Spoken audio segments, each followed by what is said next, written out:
Bitcoiners, I hope you're doing well. I'm loving my life. Who could complain on a day like today? It's Pi Day. Pi Day, 314 Pi Day. We love it. That's where we got our theme today, American Pie. Now, there's some weird thing going on all week where I don't actually get your comments when I log in. Normally, all the people saying, good morning, I see them, but the minute I hit go live, they disappear. I can't explain what's going on. So I'm not going to be given a lot of readouts this morning. Good morning. Okay, that Bitcoin pie, it looks amazeballs. You can thank Midjourney. I did not bake this American pie with the Bitcoin logo in it.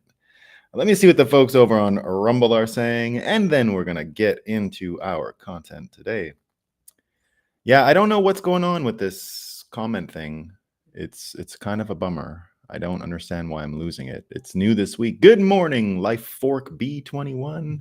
I do it live, Thomas. That's what we're doing, man. We're doing it live. We're doing it live. I just generally do like reading your comments. Oh, it says that I might not be live on Rumble yet. Is that true? Is that so? No, there we are. There we are. Okay, it's happening. It's happening. Let me get to the count. There we go. Don Boli says, hello. ZimKD says, patiently waiting. Good morning. Drew says, morning all. Moscow time. We're going to do some Moscow time in a minute. We got some good ones. Sluggo says, good afternoon. Oh, you're somewhere else, I guess. Connector, bonjour, y'all. Breakup meisters, indeed. Muslim Bitcoiner, assalamu alaikum, dudes. C. Berger 17 says, live. Jevy's here. Jevy's in it for the pie. He saw the pie and couldn't resist. Couldn't resist. Canada looking more... Well, let's get into it. Let's get into the Moscow time. All right, but first, let's just acknowledge the sun is up. We're doing great. We're doing great. Bitcoin's running. I didn't even check what's going on in the Bitcoin stuff today. I'm assuming it's running. I did not check this morning. We woke up a little late, but we're doing great. We're doing great. So all that's left for us to do is have a coffee and talk about what's new. Now we got to do some Moscow time because indeed, our theme is American Pie. We're going to, of course, talk about America today, but we got to go to America's hat. We got to go to Canada because it's filled with the stupidest people in the world, and they're the best. We love how dumb they are. So the Supreme Court, now I got to tell you, normally I don't like to interject when I do these Moscow times, but I got to tell you, when I was a law student years ago, there's a competition, let's say, or a prestigious job you can get out of law school, which is to be a Supreme Court clerk, right? So you go clerk in the Supreme Court and it's a big deal and all that stuff. Now, when I graduated, I applied for this job, right? And I got an interview at the federal court. So it wasn't the Supreme Court, it was the federal court. But nevertheless, it was the dumbest experience I ever had in my entire life. It lasted for like an hour with two judges who just were the absolute most miserable fucking people you've ever met in your life. And it was such a disaster. Like I walked out there saying, why'd you even invite me to this thing, right? So I do take a lot of pleasure in the disrepute that the Canadian courts are experiencing. And this is something that came, and then I fucking hated them after that. Not just for the interview, but Beverly McLaughlin was her name. She was the former Chief Justice. She's just goes over to China and sucks CCP money all day long. She's one of the most phony loser people in the history of Canada. She totally gave the check to, it's okay what you're doing to Hong Kong. No problem. Yeah, this is great. One of the most rock bottom stupid people you'll ever come across in Canada. And that's saying something because, as I always remind you, the dumbest people in the world on earth come from Canada.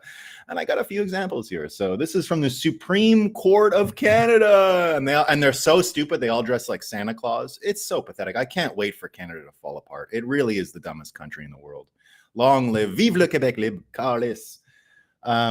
So here we go. This is from the retarded Supreme Court of Canada, okay? Imagine listening to these people anymore. This is what they said. First reading, Supreme Court decision says the word woman is confusing and unfortunate. A decision in a sexual assault case implied that the complainant should be properly known as a person with a vagina. Canada, just commit seppuku. Just do it. You get out of here. You got the maid already, right? You can do the medical assistance in dying. Just do it to the whole country. You need to commit maid. You do not belong in the world of conscious people. You're not a thing anymore. Get over it. Forget it. Quit. Just quit. Okay, Canada? It gets better. We got more stuff in Canada. This comes from Toronto, the stupidest city going. Sorry if you live in Toronto. It's a dump. I've lived there. It's awful. It's just awful. I've said this before. So I'm from Montreal, right? I've lived in Toronto. I've lived in New York City. I live in Barbados. I've lived in France. I've lived in Korea. I've lived in Japan. I've been around. The worst culture shock I ever had in my life as a Montrealer, not kidding you, the worst culture shock I ever had in my life was moving to Toronto and Waterloo, where I went to college. It was the worst I ever had. For example, as a Montrealer, we don't have like ID to go to a bar. There's none of that. It's like Europe. If you can't go in and get wasted, right? You can't go get wasted at a bar. But I worked at a bar in Quebec when I was 12 years old. I was taking care of drunk people at 14, 15, 16, as a busboy, as a dishwasher, all these things. And, as I moved out on my own when I was 16 because of the weird Quebec education system. And so I had an apartment in downtown Montreal when I was 16, and I was going to school, working, paying my bills, all that stuff. Rent was very cheap at the time. It was during the separation time. So we had a huge apartment in Montreal for like 500 Canadian shekels a month. It was crazy for three of us. And we had an extra bedroom. It was paradise. It was absolutely great. And so the first time I went to Ontario for school and I went to the bar, I wanted to walk into the bar and they said, "You need ID." And I said, "Well, I'm not driving. Where's your driver's license?" I said, "I don't know what you're talking about. I didn't bring a driver's license." They said, "Where's your passport?" I said, "Passport? What are you talking about?" So Ontario is as mentally ill about going in and having a single beer as the rest of North America, right? Quebec is unique in this, but nevertheless, the whole experience, there's bar fights and all this kind of shit. We don't have any of that in Quebec. It was the worst culture shock I ever had. It's the reason I moved to France. I had enough of these stupid English Canadians. I had to get the hell out of there. So here's the new advice. If you're wondering about why I had culture shock, why my worst culture shock that I ever had as a Montrealer was experienced in Waterloo and Toronto, this is why. The Toronto police, have just given advice about car thieves and what to do about it. Their actual advice of the Toronto police is to leave your keys in the car. Leave your keys in the car overnight, and then the robbers won't come into your house to rob you and get the keys to steal the car out of your driveway. That's their advice. Canadian police, they made a whole video on their rock bottom, low IQ fake news City TV. It's the lowest of the low. If I tell you Canadians are the dumbest people in the world, the people who watch City News are the dumbest of the dumbest, right? It really is the dregs of the lowest IQ people in the world. Really the lowest IQ people in the world. Really, for real. I'm not kidding. Canadians, dumbest people on the planet, on Earth. It's a big place. Very big. They're the dumbest. So here they're saying the police are actually encouraging people to leave their keys in the front to avoid conflict with thieves. This is their advice. This is what they're going for. Just come on, write it off on insurance. They'll pay for it. So Canada, you're doing great. We got more. I want more Canada stuff, right? This one's pretty cute. I love this one. So this was a trick I used a lot in my life, and a lot of people have used growing up in Canada. For example, during COVID, you could go to the native reserve and they didn't do any mask thing, right? So you could just go and you could, live a normal life because the Mohawk Indians weren't having any of it, right? So the Mohawk part is called Gananoque. There's a whole bunch, Kanawake is next to Montreal. Gananoque is a little down. There's a few of them. I've spent a lot of time on all of them. And when we were young, we would go there all the time because you could buy smokes, you could buy booze. There was nothing, right? It was no taxes. I go for gas a lot because there's no gas tax. Now, the Mohawk part of the Iroquois nations, it's one of the major differences with Canada and the United States. They didn't all get killed in the East. So they're still there in pretty big numbers. We have as many natives in Canada as they do in the United States. So it's over 1 million. And they especially own pretty good real estate in Montreal. They're right off the island, right on the shores of the river. They have a huge, huge area. Like I said, I have a lot of friends from there. I've met people from there all the time. It's a really interesting place and a lot of fun. And the gas is cheap, so that's why we like going there. But they also own a bunch of land in Vancouver, and this is just... So Vancouver, if you didn't know, is one of the most expensive cities in the world to live in. It is gorgeous. I'll absolutely admit Vancouver is one of the most amazing places you'll ever go to or ever see, ever experience. Everything about it is just awesome. And so here, this one is probably my favorite story in Canada right now. So they gave the jurisdiction to run a huge swath of land in downtown Vancouver to a native tribe that it was theirs, right? So, but they expected, they're all mad now. They're all mad. Local First Nations unveil taller, denser version of Jericho lands development. Neighborhood groups opposing earlier vision of Jericho project are unlikely to like the new, bigger version, but many will welcome it. So the problem is here, they got the NIMBYism, right? These people supported the indigenous people, expecting that they would like build tents or something or a park. It didn't work out that way. They're building 13,000 homes, and they're all going to be sky rises. And the the Vancouver people are like, we can't stop you now. So we love the sovereignty stuff. We're very happy that the natives in Canada are embracing their sovereignty, because the usurper colonizers, right? The colonizers, they're the dumbest people in the world. You got to build your sky rises, natives of Canada. You got to build them. Build them everywhere. Build them up, build them high. Let's go. And mine that Bitcoin. We love it. Okay, in a strong running for dumbest country in the world, it's not, Canada does have competition. I don't want to say that Canada is alone in being the dumbest country in the world, right? I don't want to say that.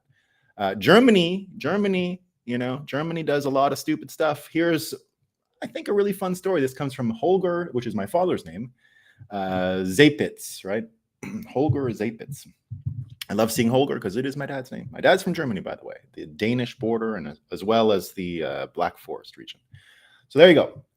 He says, "Good morning from Germany, home of the largest manufacturer." We're worried about German manufacturing, right? German manufacturing not going so great. Home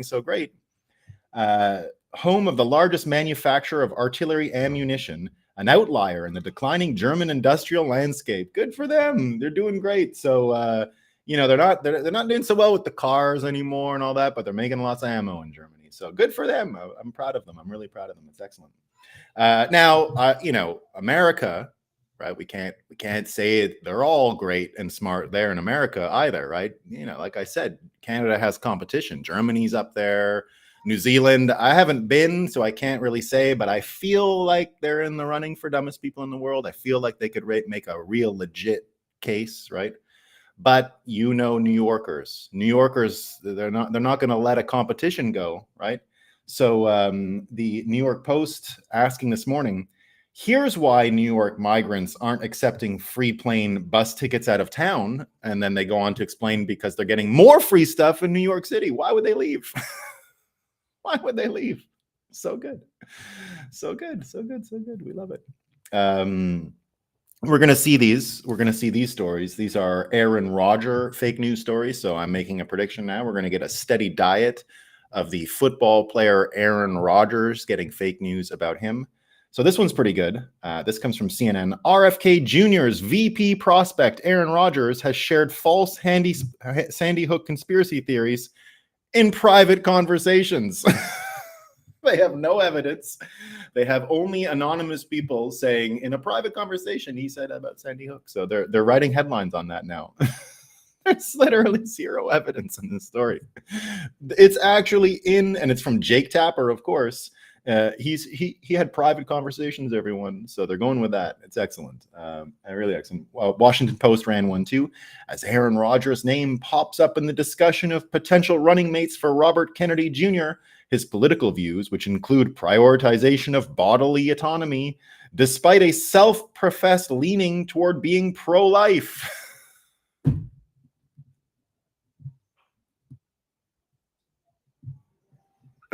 Thank you. Thank you. Thank you. We love it. And of course, Aaron Rodgers was a speaker at Bitcoin 2022. We had a great time with him. He's a Bitcoiner.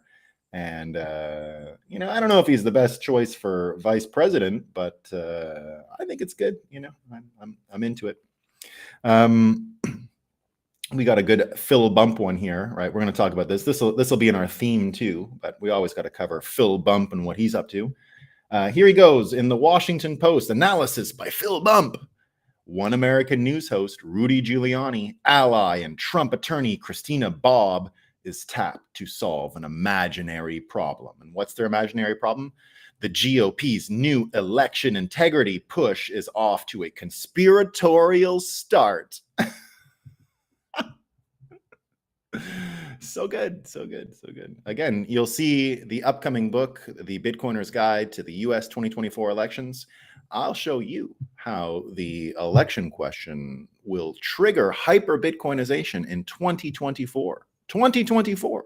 If Bitcoiners do the right thing with the elections and share our strategic insight into decentralized systems and system design and our meme of don't trust, verify, that whole meme can actually cause hyper-Bitcoinization in 2024. We'll talk about that today, and it'll be in my book, The Bitcoiner's Guide to the US 2024 Elections. Now, we've also got one more, and this is from NBC News, and this one is nice. This one is really, really nice. I don't know if it's going to make a Museum of Moscow Time exhibit or something like that, but we might forget the context as we go forward. It might just be relevant today, but it's a good one. NBC News says, Elon Musk and conservative influencers have spread unverified claims to millions, smearing Haitian migrants as cannibals as they endure deep uncertainty about the future of their country and family members still there. So NBC News published a report about cannibal gangs by condemning conservatives and Elon Musk.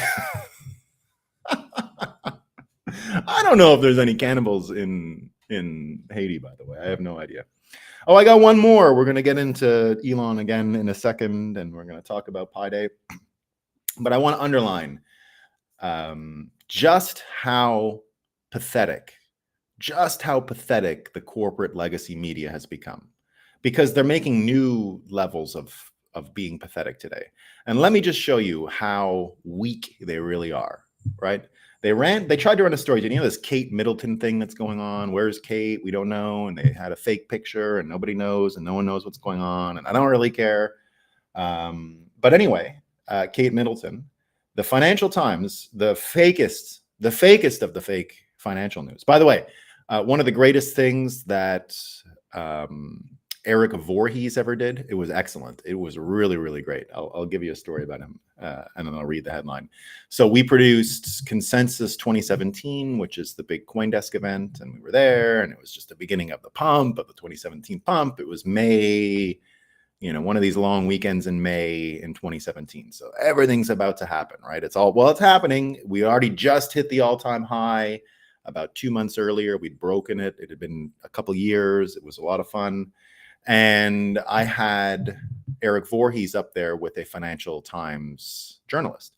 And the Financial Times journalist, first of all, said that the Silk Road scam, right? The Silk Road scam.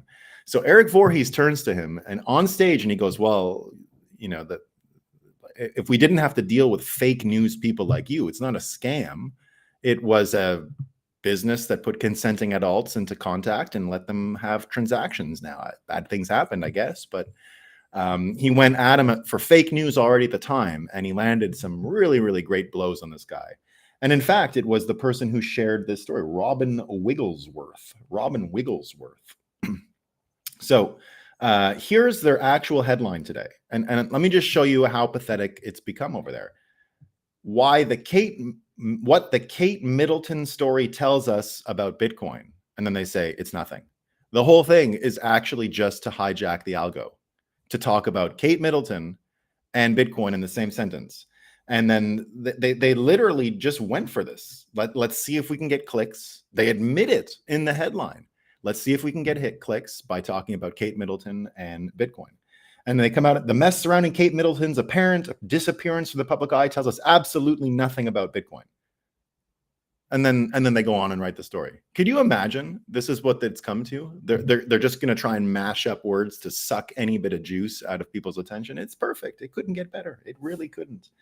It really couldn't get better. So thank you, Financial Times, for supplying that. So today is Pi Day. That's why the theme is American Pie, right? We love Pi Day. It's 3/14. I tried to play with the song Miss American Pie, Bye Bye, Miss American Pie. But instead today it's bye-bye, right? As in buy, not as in goodbye, as in buy it, right? Buy Bitcoin or you'll miss your American pie. So we're going to talk about the food stuff, right? SEO word salad. Yeah, SEO word salad. We're going to talk about American cattle industry. We're going to talk about the TikTok ban. We're going to talk about all that stuff. But let's get going. So let's start with the Elon Musk stuff because it's really great. So Elon, who is launching, as we have been reminded by Bitcoin Graffiti, the Starship 3 launch is in about an hour. So maybe we'll cut in time for everyone to be able to see that because I do want to go see it. So this is about Elon and the TikTok ban and what's going on. So Elon, first of all, had this story yesterday with Don Lemon. You know, Don Lemon is back. And Don Lemon comes out and says, I've been silenced on X or something. The deal is over. He was supposed to have a show on X. It didn't work out. But he did get this interview with Elon, and he did a bunch of these, when are you going to stop beating your wife questions? These questions that are pure propaganda, pure spin, pure nudging. And Don Lemon says, do you believe that X and you have some responsibility to moderate hate speech on the platform? And he says, I don't have to answer these questions. And then Don Lemon says, do you think that I don't have to answer questions from reporters, Don? The only reason I'm doing this interview is because you're on the X platform and you asked for it. Otherwise, I would not do this interview. So Lemon keeps going. So do you think that you wouldn't get in trouble or you wouldn't be criticized for these things? And Musk says, I'm criticized constantly. What are you talking about, right? Then he starts going on about Trump, right? Did he ask you for money? And Musk said no. Trump came by. We talked about this. We talked about that. And then he just basically wouldn't stop, right? And again, you can see that Don Lemon is, not advancing, not changing his script, which is too bad because we've seen Chris Cuomo kind of change a lot and engage in politics in a different way since he left CNN. Don Lemon went right back to CNN to cry yesterday, and the whole thing looked pathetic. And the whole thing, in fact, looked like a attempt to spike Elon Musk again, right? There's all these coordinated attacks and things like that. And indeed, if you look into the TikTok question, right? Everyone talking about the TikTok question. That's exactly what Elon Musk has said. Elon Musk has come out and said the TikTok ban is actually designed to ban X. It's actually designed to ban all kinds of other American social media sites. So a lot of people picking up on that. Glenn Greenwald saying this morning, it's been obvious from the start that the attempt to ban TikTok has little to do with China. China is the scary foreign pretext used, just as invoking scary Russia has been for liberals, to seize control of the internet across Europe and the United States. So Thomas Massey saying the same thing. Now, again, I am no fan of TikTok. And I do prefer some form of like what they did in India, which we'll talk about in a second. But that's not what's going on here. David Sachs is the same. The fact that advocates of the TikTok bill refuse to take overreach concerns seriously and instead attack the people who raise them as traitors, the tried and true tactic of scoundrels to stampede us into stupid policies, only convinces me that the bill must be rotten. So that's from David Sachs. Indeed, Sean Davis, I think, has the best breakdown of what's going on. He says the following. He says, here's what's actually going on with the TikTok fight right now. He says, deep state toadies are taking advantage of the anti-China sentiment to transfer TikTok's surveillance apparatus from China's evil surveillance state to the US government's evil surveillance state. TikTok isn't going to be banned because neither the CCP-run Chinese government nor the CCP-owned US government wants to lose such a valuable tool for spying on Americans and poisoning the minds of their children. Instead, the corrupt US intelligence bureaucracy wants control of TikTok, why it included the divestment mandate. Only a handful of US companies are capable of buying and managing TikTok, and they already function as appendages of the deep state surveillance apparatus. It's not that the US government wants to protect you from spying and data theft and manipulation, if only. No, the people behind the Russia collusion hoax and the Kavanaugh hoax and the natural origin COVID hoax and the illegal warrantless spying and the forced transing of your children, they want to be the ones spying on you and stealing your data and poisoning the minds of your children. Now, should a spying and subversion tool used by our communist enemies to destroy us be banned? Yeah, obviously, for the same reason that we never would have allowed the Soviet Union to infiltrate our homes with their own radios and television sets during the Cold War. But that's not what's happening here. Your government won't even shoot down a Chinese spy balloon, or prevent the Chinese government from gobbling up your farmland. To stop the communist Chinese government from stealing the products you make, dumping them into your market at below market prices, and then driving you out of business.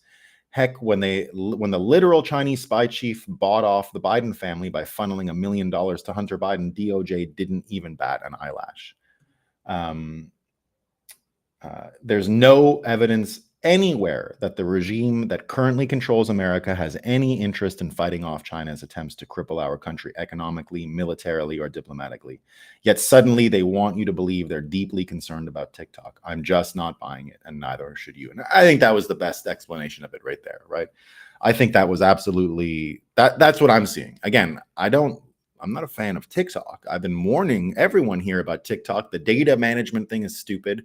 It's all about the brainwashing. It's all about the manipulation. It's all about the nudging. It's all about the heat button, right? The heat button. Now, there's all kinds of people that are, just embarrassing themselves with the TikTok thing. They're showing how they're manipulated. Rand Paul, for example, even though he's against it, the reasons he's against it seem very fishy to me and doesn't sound like a very credible thing. I'll give Rand Paul another chance and everything. I'm a fan in general, but what he's doing is pretty bad. And indeed, the Elon here is also saying that the point is to actually go after. I don't TikTok and never have, and I never will. I'll never join TikTok. I'm not interested.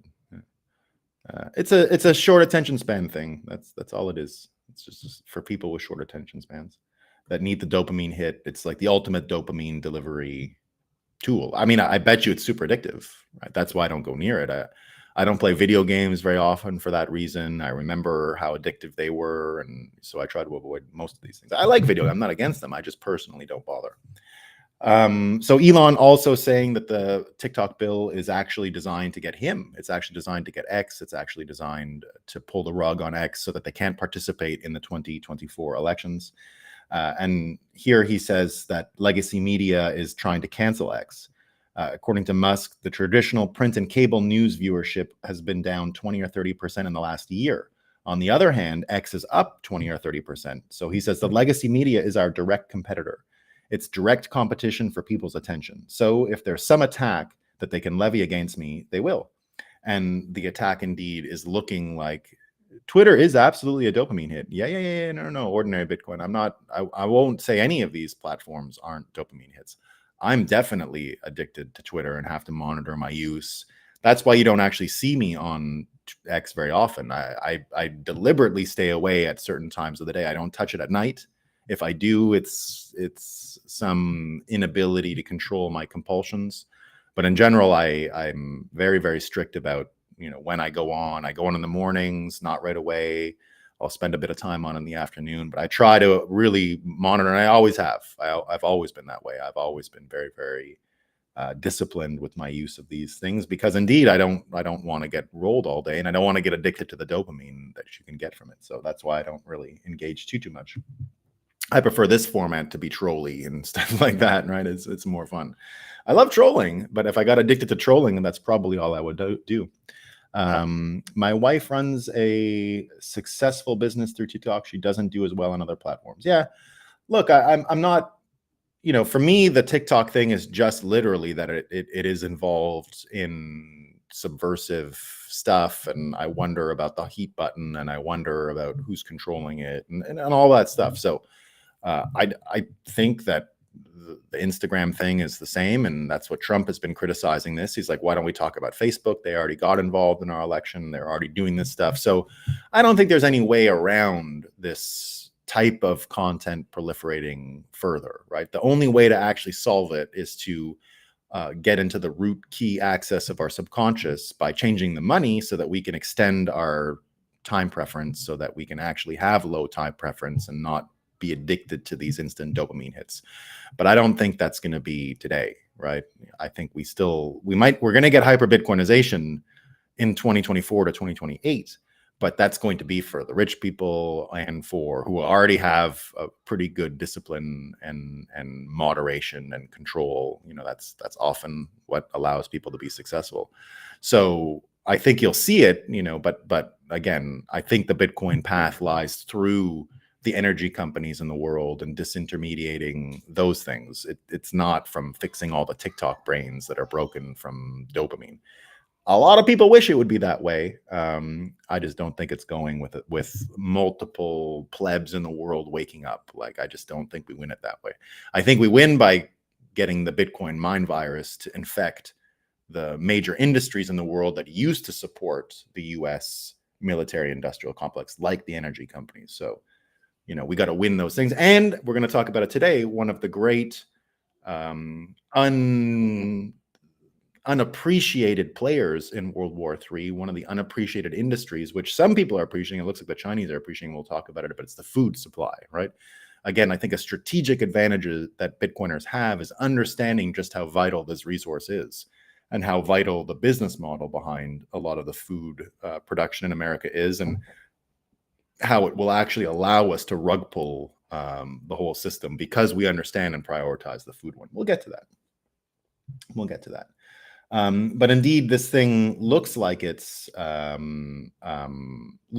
designed. This TikTok ban looks like it's designed to go after American companies. And Balaji said the same thing, right? So Balaji says the following: they say the bill only silences foreign adversaries, but for years, 17 agencies claimed Trump was a foreign adversary colluding with Russia on Facebook. So your social media had to be censored. It was all fake, but no one was penalized. So what stops it from happening again? And this is what I've been going on for a while now. It's been a few weeks I've been talking about this. Why didn't anyone ever pay a penalty for the fake Russia collusion? I said in the dark days of 2020 after the election was stolen, I said it to my friend who I was talking to last night, a former colleague at CoinDesk, and we were talking about everything that's going on these days and And I remember telling him in those days after the 2020 election that none of this will be over until Americans can have an honest conversation about the Russia collusion hoax and everything that went into that. And I said, until we can have that conversation openly in America, and until we punish with space drops the people who did this to the American population, we're not going to be anywhere. Things aren't going to change, right?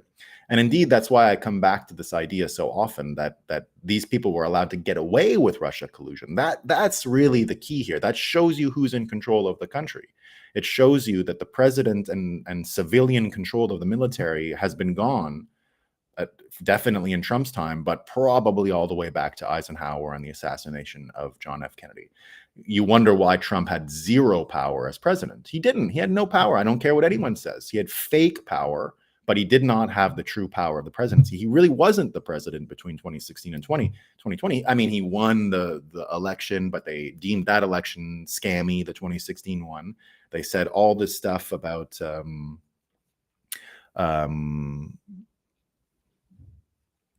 they said all this stuff about they said all this stuff about Trump, Russia, he was following Putin, he's not his own man. They made the whole thing illegitimate, right? That's why Trump was never able to build the wall. That's why Trump was never able to get anything done on the border. But he didn't really have power. He didn't really have the job of president. They never let him have it because there are forces unseen beyond that. It's the John Brennans. It's to the point where they're saying now they won't even participate if he wins again this time, right? He's not going to get accurate briefings. They're not going to tell him this and that. So Balaji goes on and he says, it has been completely memory hold. But for literally years, everyone from the DNC to the New York Times to the FBI claimed or implied that Trump colluded with Russia to get elected through Facebook posting. This was used to gin up grounds for the Mueller investigation with the goal of an eventual impeachment. It didn't work, but the process was the punishment. Years later, CJR admitted the whole thing was completely fake. So it's not all theoretical to suppose that this completely corrupt regime would use spurious accusations of foreign interference to censor social media. In fact, it just happened, and when they were ostensibly out of power. So what can they do when formally in power? He says the cherry on the cake would be if only the Democrat-approved posting is allowed on the site, right? So he says, by the way, the internet censorship issue is conceptually separate from the China issue. India did implement a narrowly tailored TikTok ban. It wasn't the end of the world, but it had two consequences. One, first, most Indians ended up using Instagram, though there are some decent Indian short video apps. Two, 1 billion Indians are not able to influence the conversation on TikTok, which remains an important global forum. Context matters. India is a country that is on balance run by the national interests of Indians, where living standards are broadly on the rise and the PM is deservedly popular. So I may have less concern about a law there being weaponized by the state against its people, much more so in the West, he says. Now, at the same time, right, Balaji reminds us that the Red Sea has been blockaded for months. The U.S. Navy can't fix it. And he says it is unusual to have such a clear scoreboard in a war. But this is a strategic defeat that's inflating prices around the world and blowing things up. It's clearly, and blowing things up isn't clearly the canal. And blowing things up isn't clearing the canal yet. So what's the next step, he asks, right? And indeed, if you put it in terms of inflation and American incompetence, so we're incompetent at protecting Americans at home. We're incompetent at stopping threats abroad. And what's happening in the meantime is all kinds of consumable items in America are just going through the roof and becoming very expensive. And the cost of living is increasing and increasing. And I actually think in America, it's as bad as I've seen it, right? It's absolutely as bad as I've seen it. And so what becomes excellent news for Bitcoiners, in the same way that you saw all of these people after Biden had the Robert Hur explanation that he was incompetent and couldn't stand trial because he doesn't have a memory and he's all fucked up in the head and things aren't going very well and all that stuff that we talked about a few weeks ago.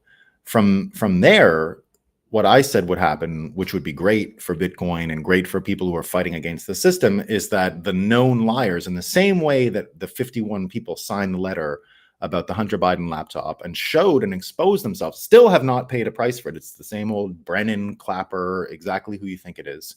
And so since that happened, I said, what's great is that you get all of these people who are coming out to say, no, Biden is in great shape. He's so smart. He's better than ever. And I said, the best thing about this is that once you see them lie, you'll know their tells. You know how they lie because it's an obvious lie.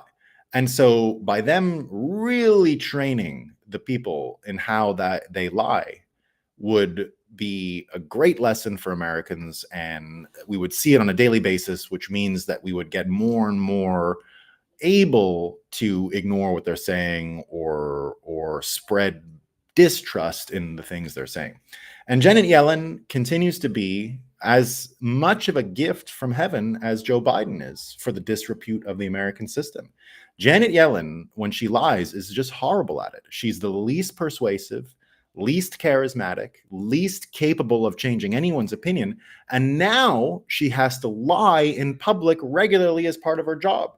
So it ain't going so well for Janet Yellen, right? Janet Yellen is looking more pathetic than ever. And I believe she has a continued role in hyper-Bitcoinization by being the most pathetic, stupidest liar available to us. So she comes out yesterday and has to do the TV shows now. So remember, she's already shown us how she lies about the Joe Biden. He's doing great. He's better than ever. He's so smart. It's amazing, right? So She comes out and they're asking her about inflation. And she says, Biden's top priority is addressing the issue of costs that concern so many Americans, but nobody believes it. No one believes this. And again, they're sending out the most pathetic liar they got. That's what Janet Yellen is. She is the most pathetic liar in the administration. And she's out there trying to tackle these issues online. So it couldn't get better for Bitcoiners. It could not get better. She says, if you look at month over month, December, January, February, it showed an increase in inflation. Is inflation coming back? That's what the reporter asks, right? Well, look, inflation is down almost 2/3 from the high it reached. And she goes on and on and on and on. But then she has to say, I regret telling people that it was transitory. I regret, she said yesterday. Transitory to most Americans, she said, is a couple of weeks. So I regret that I didn't explain it properly, that it wasn't going to be transitory in the way you thought. It was going to be transitory in the way I thought. We have a different definition of words, of transitory. So the greatest news here is that she has to go and lie about this stuff all day. And again, we're dealing with the least persuasive person in American politics. She can't move the needle at all. Zero. She can only speak to pure NPCs. NPCs that have even just a little bit of functioning cerebrum and can actually analyze and has a little bit of a capacity to trust their instincts and smell something is fishy, right? Anyone who has that, even if you're 95% NPC, you know she's full of shit. You have to be a 100% NPC, 100%, nothing original in your brain in order to follow her. And that's perfect for us. So watching all of this stuff backfire, watching all of these myths about America backfire is the best thing Bitcoiners can hope for, right? The idea here being that America, and I've said this a few times, America needs to lose World War III for Americans to win World War III, because that's the opposite of what happened in World War II. In World War II, America, the company, the Washington, D.C. swamp, won the war, and those people won. But Americans didn't get anything from winning World War II. Zero. They shared their wealth with the world, which I'm for, right? I thought what America did by supporting the regrowth of the world was great. But why, at the expense of Americans, did it have to go that way? Why did American quality of life have to come down? Why did American life expectancy have to come down? Why did Americans have to get fat and unhealthy and stupid? Why did that have to happen that way? It happened that way because USA Inc. sold the motherfuckers out when they won the war. They sold them out. They just completely sold them out. And that's what you're seeing today. You're seeing the results of that sellout. But in order to sell them out, they had to induce a brainwashing campaign in America to make Americans super patriotic about everything. Now, there is no reason anymore to be patriotic about what's going on in America. There are amazing things that Americans have done and America will do in the future. I'm 100% a believer in American exceptionalism. We're sending a beautiful starship to space today. So we can save this thing, right? We really can. The Second Amendment is a beautiful thing. It's the only reason why we survived. It's literally all that's left of the Republic is the Second Amendment. It's the only reason why we're able to keep fighting the way we are. Otherwise, we'd be like Canada. Otherwise, we'd have the Supreme Court telling us that the word woman is problematic in America. At least we don't have that in America. We have a little bit of a Supreme Court left. We have a little bit of enthusiasm to fix American problems. And that should be enough.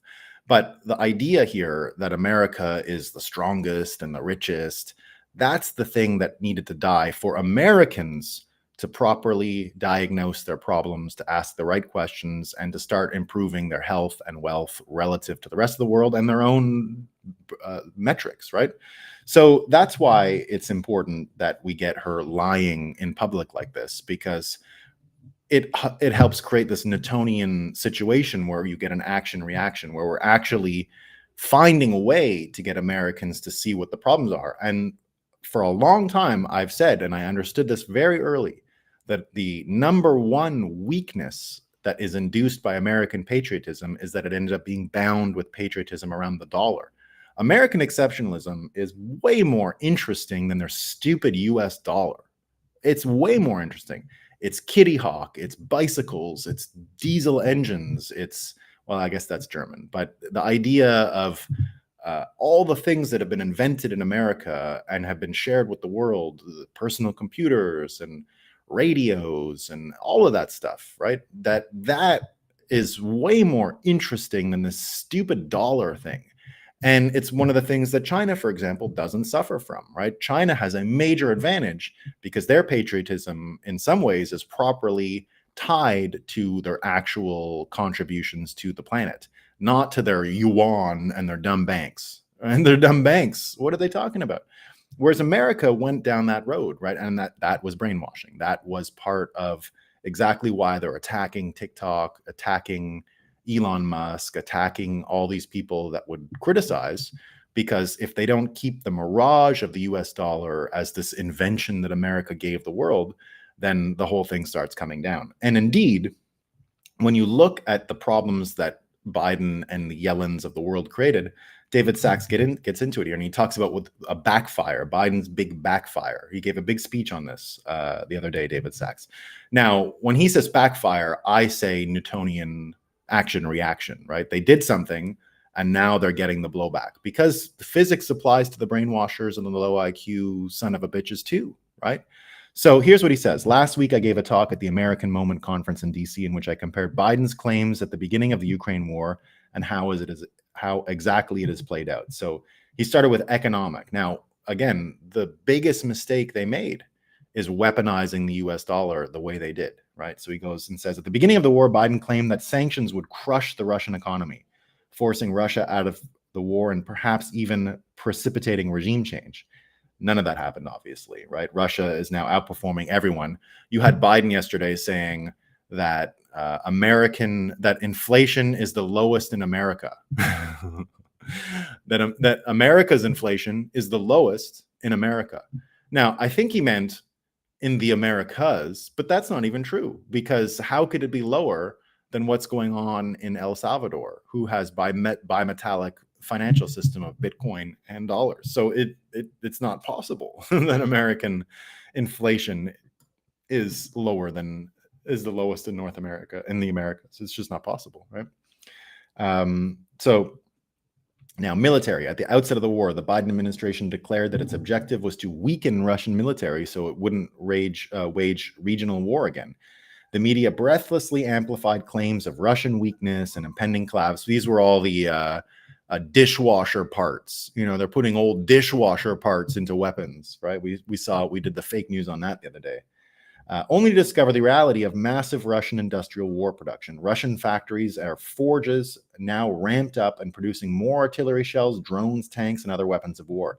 In fact, it's the West that can't keep up with its atrophied defensive industrial base. America's own stockpiles, most notably of artillery shells and air defense, have been depleted much faster than the war planners anticipated. The size of the Russian military has grown too, thanks to large numbers of enlistments and a casualty rate that's decreasing over time.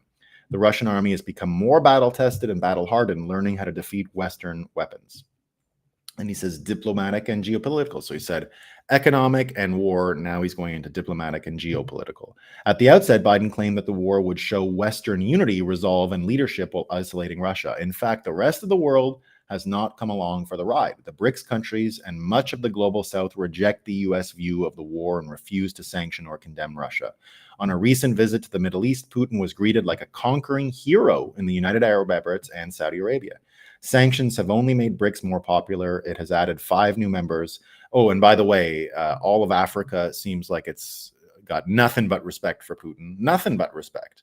Putin even said the other day that the reason why the French are so angry is because they're ditching the French franc to go to the BRICS financial system, and that basically France is finally losing its foothold in Africa, and that's why Macron got all upset about Putin the other day and said he's going to send French soldiers. Imagine French soldiers in Ukraine. Go for it. Go. Have fun.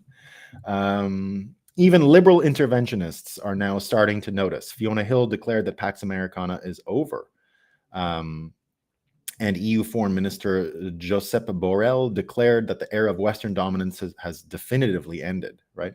These countries see BRICS as a defender of their economic sovereignty and potential shield against the trigger-happy US regime. And then finally, humanitarian.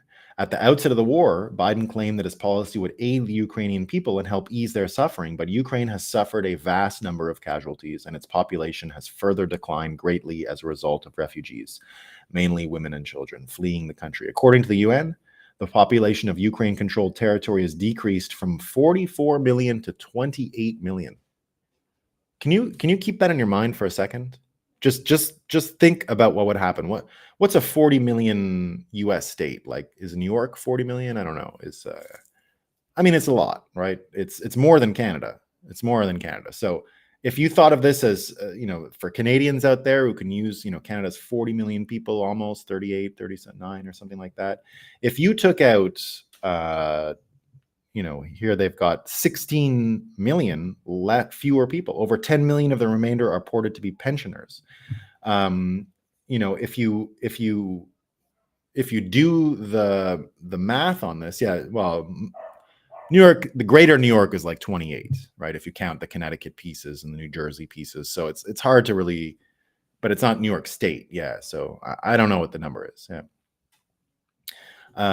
So, think of it as Canada. If you took 16, that's like taking the biggest province out of Canada. That's like the equivalent of just removing the Ontario population in Canada. It's a major, major difference. Huge.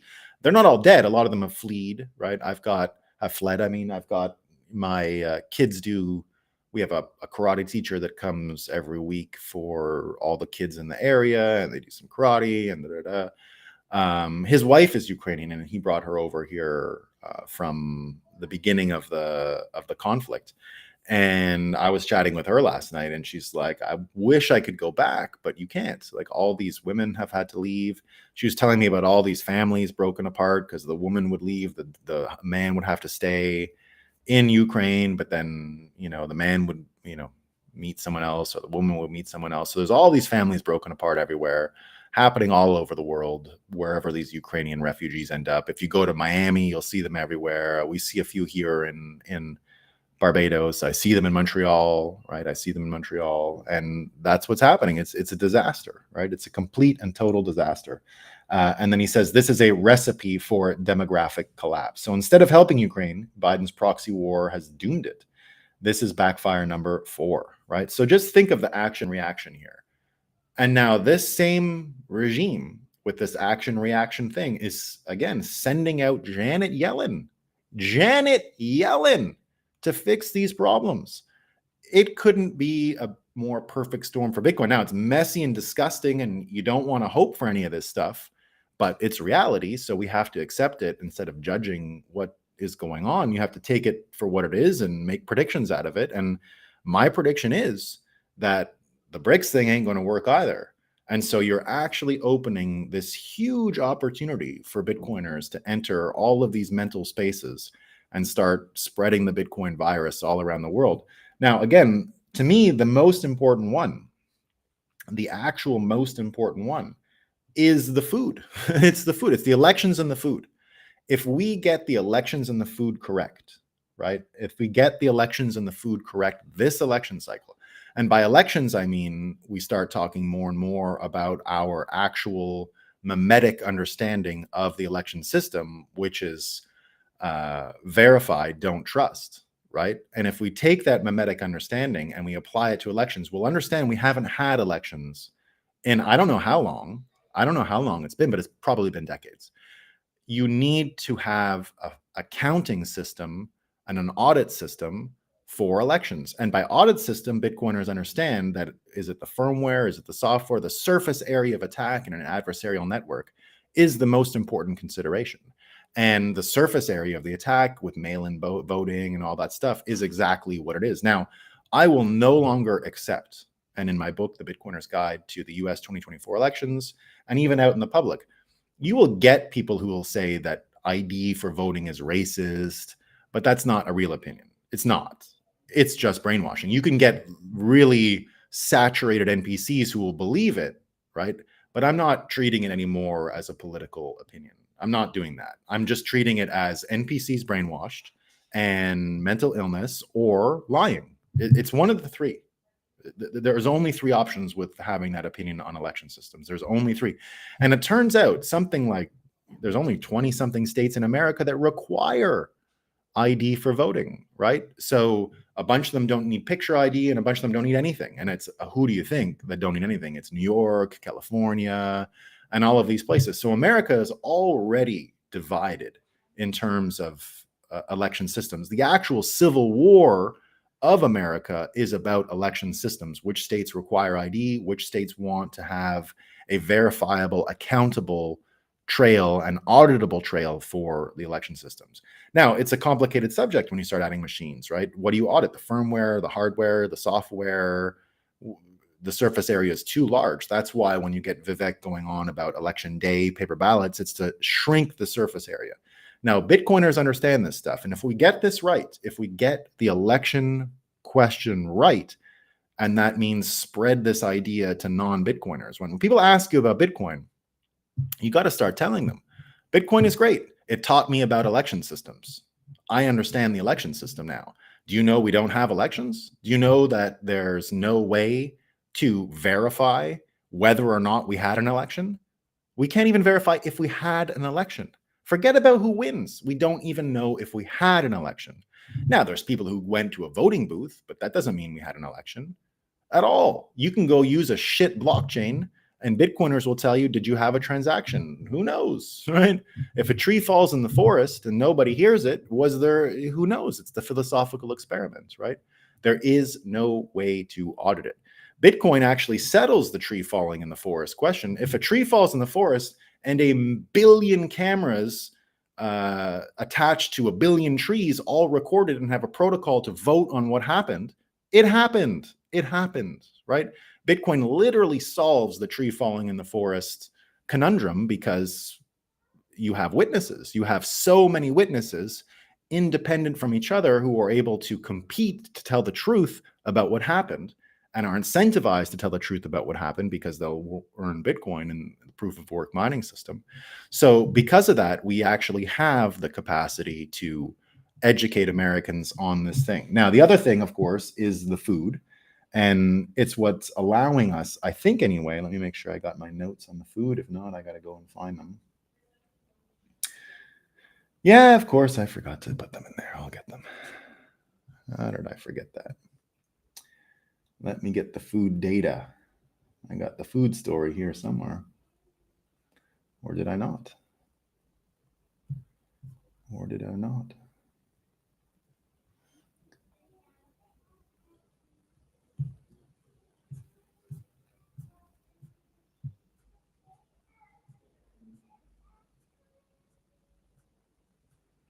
How the fuck do I... Let me find the notes.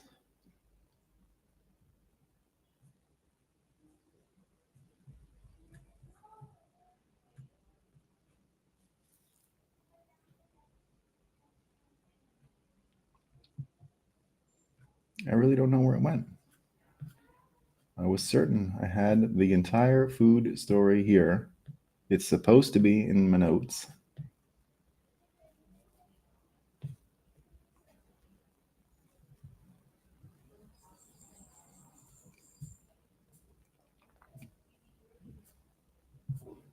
Well, anyway, it just goes on about, it's the same argument as TikTok, except it's about food.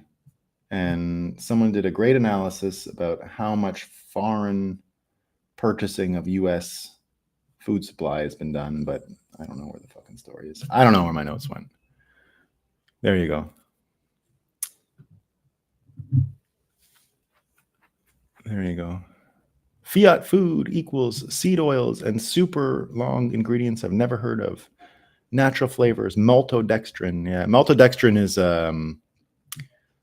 major insulin spiker, right? When moon, sir? If Starship flies, why not Bitcoin? Yeah, it's gonna happen. Can't imagine it wouldn't rip for the next coming days. Yeah. When moon? When moon? When moon? Vivek is correct about voting. Yeah. So there you go. The Mexico hadn't hit. Yeah. No, I mean, we don't really need to analyze Joe Biden's comments about which country. He doesn't know what's going on. He doesn't know. So I can't find the food story here, guys. So you're gonna have to just trust me. There was someone out there who put all the things about the food in America together and explained that we're getting screwed. But again, it's one of the things that Bitcoiners understand, and it's one of the reasons why we don't support a lot of the industrial food manufacturing, because the industrial food manufacturing is as corrupted as the banks. It's as corrupted as the banks. So it's the next thing we're going to get to, right? We hear all the circular economy stuff. Bitcoiners have prioritized US farmers or farmers anywhere in the world, and understanding that if we make them rich, we're going to help produce a much healthier world. We want to live in a world, again, where cattle ranchers are one of the best jobs you can have in America, one of the most profitable jobs, highest paid jobs. We don't want the more financial engineers, right? We want to create a generation where the best and brightest go into cattle ranching because they can make money. Now, it's going to make things expensive, but relatively, your health is the most expensive thing, or the most valuable thing. So there you go. All right, guys, that's all I got for today. That's all I got. Let me see what people are saying over on Rumble. It's getting hot where I am, I'll tell you. Good luck claiming insurance with that. Maria Bartiromo reporting on BTC more neutral. Well, Maria Bartiromo should be, as I said, her husband is a big Bitcoiner and has been for a long time. Connector says, can an encrypted key pair system allow for a legit election while protecting privacy of all voters? Who would create the key pair? Caitlin Long says, Adam Back has a solution. Yeah, there is one there. I don't think you need any of that. I think you need election days and paper ballots, and you count them. I think you do what you did in Amsterdam or in Argentina or Israel, and you'll get a good result. Dinar currency strong. I was very suspicious. Nolan Bitcoiner lists for all. Twitter is a cesspool. I can only be on it for a short time. Yeah, Lance, it can be stressful. I try to stay away too. Next episode should be from the beach with ocean in the background. Yeah, I can do that one day. I'll go down to the yacht club one day and run an episode from there. I should get, there's, what do I got here? The only reason I don't do it here is I don't have a great sort of view outside. It's not that sunny. But yeah, I could. I was thinking about doing that in general for a little while, but the internet where I would be quiet, where I would have a quiet space, is just not strong enough in that corner, so I haven't done it there yet. But maybe I will. Yeah, maybe I will. Nice little breeze, nice little water crashing down. The water is just that way, not far. Like I walk to the beach. It's a couple 100 feet. All right, team. That's all I got. Thanks for coming, everyone. Enjoy your day. Right? We're winning. Things are going great. Yeah, I'll let you all go to catch the Starship launch. I'm going to do that. Peace.